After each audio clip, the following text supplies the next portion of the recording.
This is the decisive decade. If we do nothing, if we act now, we will be on a path towards a repaired and regenerated planet. This announcement represents the final seismic culmination of the soft succession and the jewel heist narrative, transforming a private intra-family conflict into a public constitutional reckoning. Delivered not from Buckingham Palace but from Kensington, the change in venue signals a definitive shift in power from the old guard to the new. With Prince William now speaking with the authority of the monarchy's future, his calm voice belies the gravity of the action, framing Camilla's suspension not as a personal punishment, but as a necessary sacrifice in the interest of integrity and continuity, language that positions the survival of the institution above any single individual, even the Queen Consort. The devastating brevity of the statement, a mere 63 words, is itself a powerful tool, echoing the cold, unyielding precision of a surgical strike and denying the event any pageantry or debate. This is the ultimate consequence of the vault confrontation. The protection of the crown's tangible heritage, the jewels, now directly demands the removal of the person who threatened it, proving that the monarchy's most drastic acts of self-preservation are executed not with ceremony, but with a quiet, ruthless efficiency that leaves the public and the world to absorb the aftershocks of a throne fundamentally redefined. This segment masterfully constructs the public climax of the internal royal crisis, framing Prince William's televised announcement as a thunderous act of regal authority that sacrifices the Queen Consort to preserve the monarchy's integrity and continuity. The electric atmosphere and the stark 63-word statement demonstrate a calculated, ruthless efficiency, revealing that the soft succession has evolved into a hard reckoning, with William now unequivocally leading the institution. The narrative deepens the tragedy by highlighting the isolated, paralyzed reaction of King Charles, who witnesses his son's decisive action from the shadows, symbolizing a profound transfer of power. The nation's fractured response, viewing William as either a brave protector or a cruel executioner, mirrors the eternal tension between the crown's heart and its survival instinct. Ultimately, the narrative teases a deeper, more painful conflict fought behind closed doors, promising a story where duty and love collided, forcing the family to choose between its own members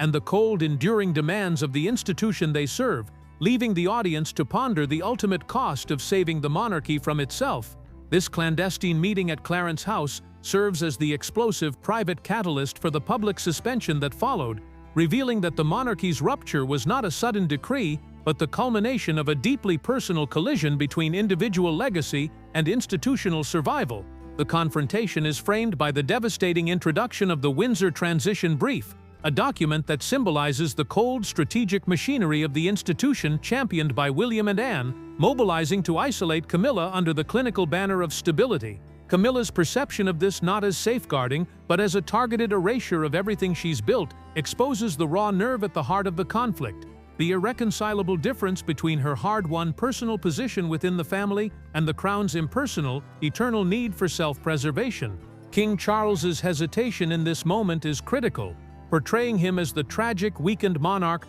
torn between his roles as a husband and a sovereign, ultimately unable to mediate the schism. The scene reaches its most damaging point with Camilla's final piercing accusation. This isn't about the crown, it's about Catherine, which reframes the entire power struggle, suggesting it is not merely about protocol, but about a visceral intergenerational rivalry for influence, thereby revealing that the most destructive wars for the crown are not fought over policy, but over personal wounds and the terrifying prospect of being rendered obsolete. This pivotal scene masterfully exposes the final, irreparable fracture within the monarchy, moving the conflict from a private disagreement to an existential power struggle where administrative language becomes the weapon of choice. The introduction of the Windsor Transition Brief, co-authored by Anne and Catherine, is revealed not as a neutral plan for stability, but as a calculated generational coup disguised as bureaucratic necessity, systematically dismantling Camilla's hard-won influence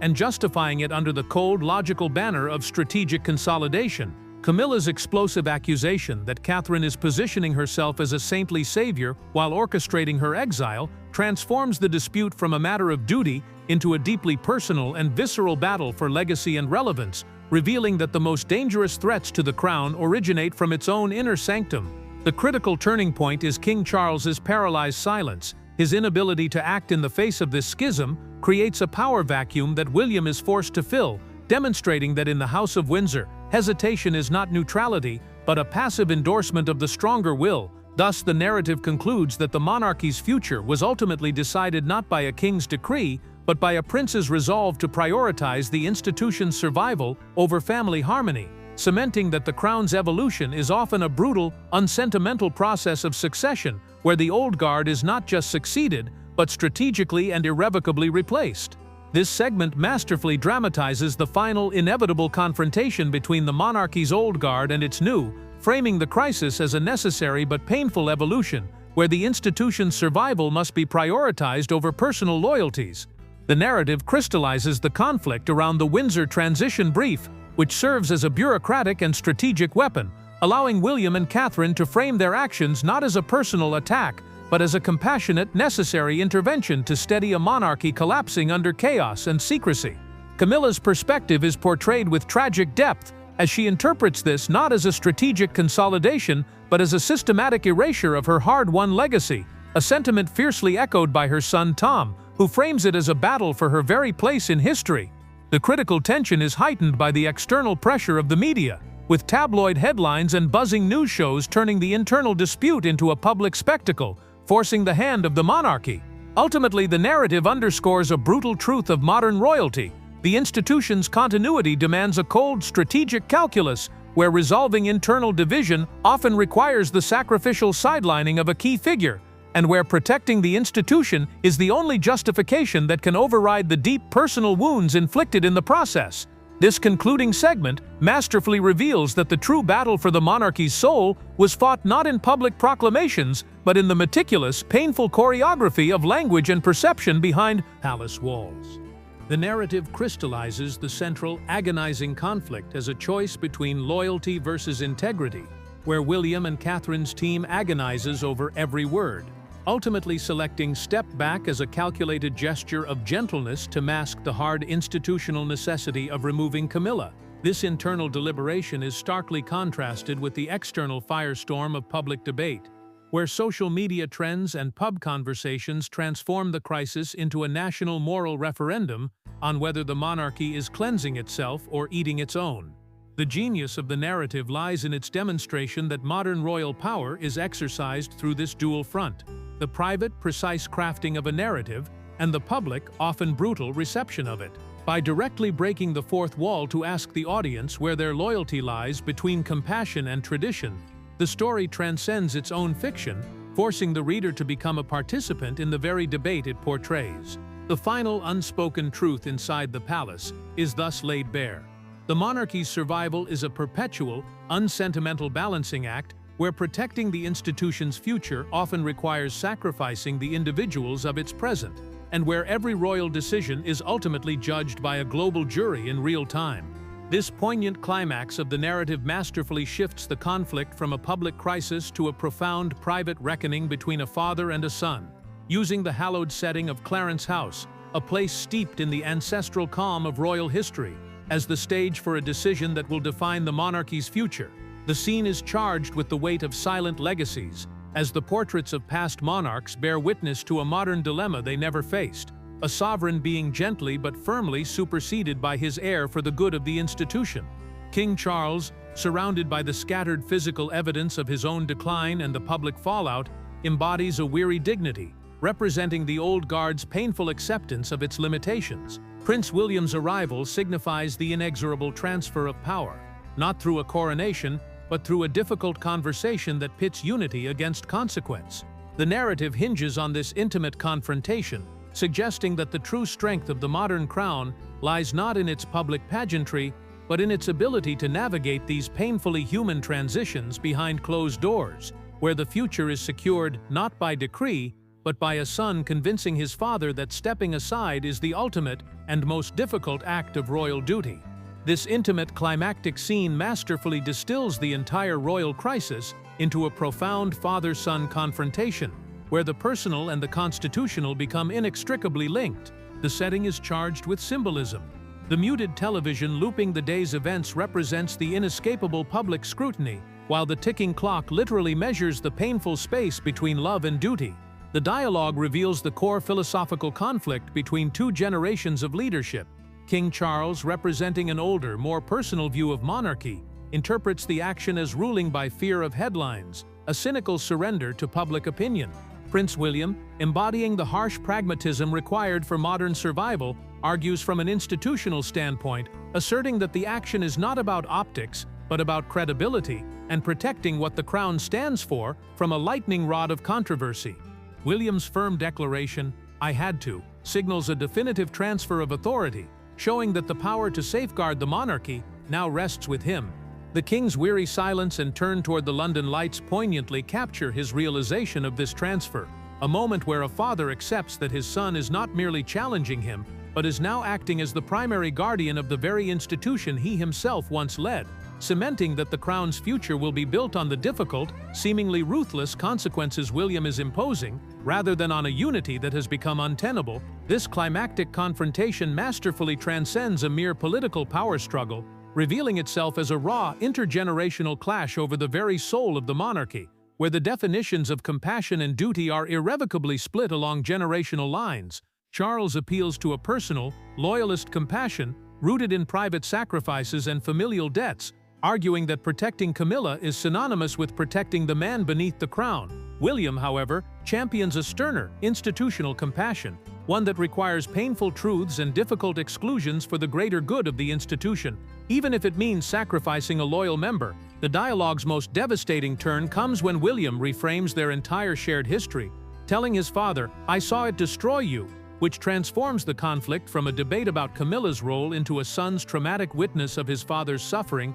and a determination to break the cycle. This personal, painful honesty leads to the scene's profound resolution, a heavy familial silence that carries the weight of unspoken forgiveness and Charles's subdued realization that he is being succeeded not just in title, but in philosophy. The final image of the unopened letter on the desk symbolizes the king's surrendered agency, confirming that the future of the crown now belongs to William's vision, one built on the painful conviction that it is better to be hated for necessary action than loved for passive complicity. This devastatingly intimate scene serves as the emotional and political climax of the succession crisis, laying bare the brutal human cost of the monarchy's relentless self-preservation. The confrontation unfolds with the heightened drama of a Shakespearean tragedy, where the private study becomes a stage for a triple reckoning between a father and son, a king and his heir, and a stepmother and her successor. Charles's act of tearing his own statement, a symbolic surrender of his will to William's, marks the definitive transfer of authority, his glistening eyes betraying the profound personal loss beneath the political necessity.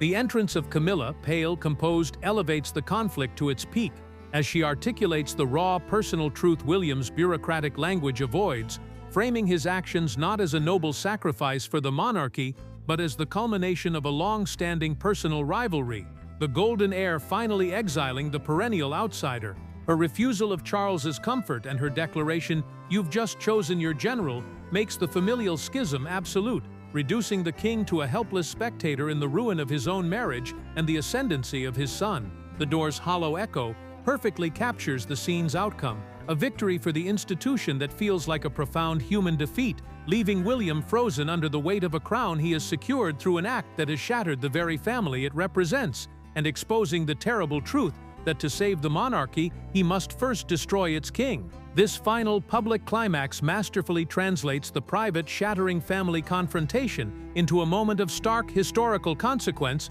where Prince William's 63-word statement becomes the verbal guillotine that formally severs Queen Camilla from the machinery of the crown. The atmosphere, heavy with a tension close to grief, and the image of William with a pulse thudding in his ears beneath a calm exterior, underscores the immense personal and political weight of an act that is irreversible. The speech itself is a masterpiece of cold, regal diplomacy, using the language of institutional necessity, stability, transparency, and strength to sanitize the brutal personal exile, framing the decision as a collective, dignified evolution in consultation with His Majesty to preserve a facade of a monarchy remains united. The stunned silence of the room and the frozen flashes bear witness to the audience's understanding that they are not merely hearing a personnel change, but witnessing the enforcement of a new regal order. This moment crystallizes the narrative's central thesis that the monarchy's survival is a relentless, unsentimental process where the institution must sometimes devour its own to preserve itself, and that the most powerful royal declarations are those that use the language of gratitude and unity to enact a profound and permanent silence, ensuring the crown's continuity through a carefully orchestrated public sacrifice. This final explosive sequence masterfully captures the instantaneous and irreversible impact of William's announcement, portraying it not merely as a personnel change, but as a tectonic shift in the monarchy's modern identity. The narrative brilliantly contrasts the sterile, controlled silence of the press room, where William's clinical precision leaves no questions, no elaboration, with the chaotic, global firestorm of reaction that follows, illustrating how a 63-word statement can shatter into a million conflicting interpretations across media platforms and public opinion. The deeply personal, human cost is emphasized through the intimate reactions of the key players. King Charles's grim acknowledgement that William did it cleanly underscores the brutal efficiency of the new regime. Camilla's shattered realization that they'll never let me be private again highlights the cruel paradox of being publicly exiled while being asked for privacy, and the crowd's divided sentiment outside Buckingham Palace mirrors the national dilemma, having allowed duty to break his most sacred personal bonds. Princess Anne's stoic, unwavering mantra, "We serve," epitomizes the institution's cold, necessary pragmatism, a reminder that the machinery of the crown must grind on,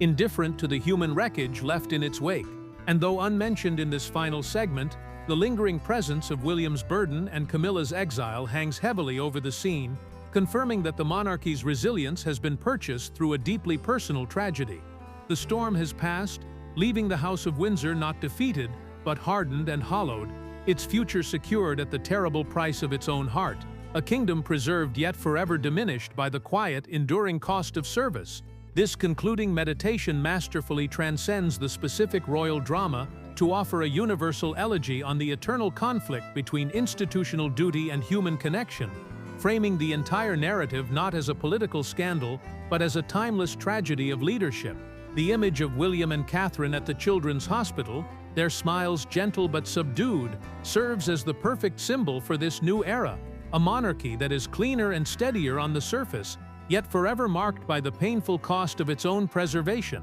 The core revelation is that the true enduring story lies not in the speech nor the scandal, but in the quiet truth that leadership is defined by character, and the heavy, often heartbreaking choices one makes between what is right for the institution and what is right for the heart. In choosing duty, William has indeed protected the monarchy, but he also reopened an old wound, confirming the tragic law that love and power rarely survive in the same room. Ultimately, the narrative's greatest power is its invitation for introspection, projecting the royal dilemma onto every family and every generation that must navigate its own reckoning between change and preservation, leaving us with the sobering understanding that the crown's glitter is fleeting, but the sacrifices made in its name, the personal costs borne in silence, are the true, enduring, and often painful legacy of any leadership. This powerful conclusion masterfully reframes the entire narrative, not as a political crisis, but as a profound lesson on the anatomy of legacy, arguing that true strength lies not in stubborn tradition,